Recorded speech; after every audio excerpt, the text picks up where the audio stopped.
Miherinin kuhişemin seremin dibin Binerine kedilemin dişevtinin Vek yaved herkin canemin Bikeneki akılcı seremin dibin Min bibe dera kuçaven televinde dibin Ez meydane dixwînim ji her qederê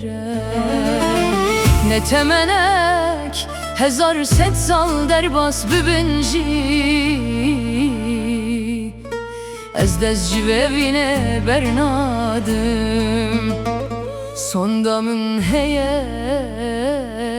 ez ji rêya xwe venagerim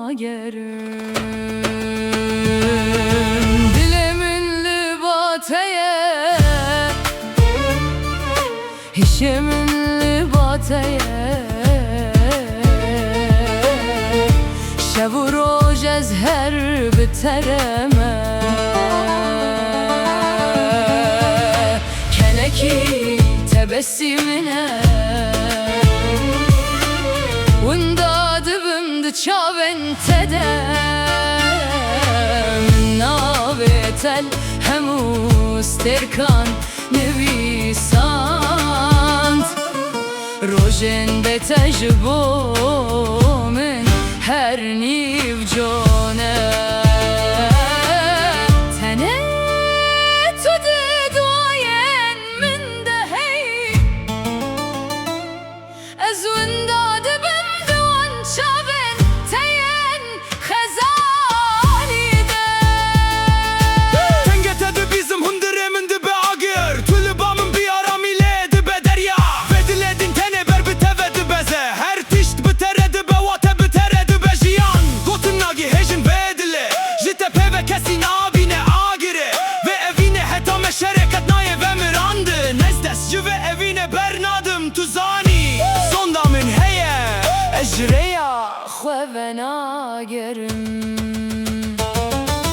Dema ez denge te di bizim hundirê min dibe derya Gava tu li ba minî aramî tije dibe dilê min Ev dilê min ê din tenê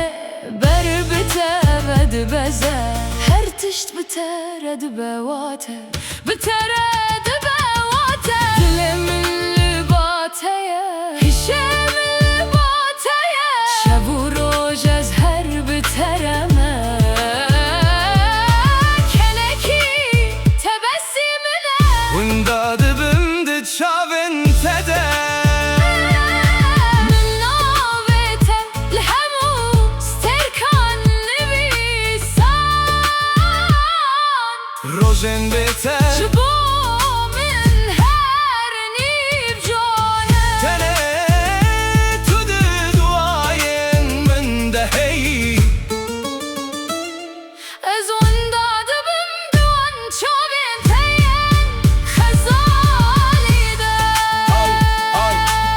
Al götür beni o gözlerinin daldığı yere Meydan okurum seninle yazılan her kadere Bin asır geçse bile vazgeçmem bu sevdadan Yeminim var dönmem yolumdan Söz geçmez bu gönle Mahşere dek sönmez Bu ateş sönmez Bu yürek dönmez Ök yağı diherike Duan çavên te yên xezalî de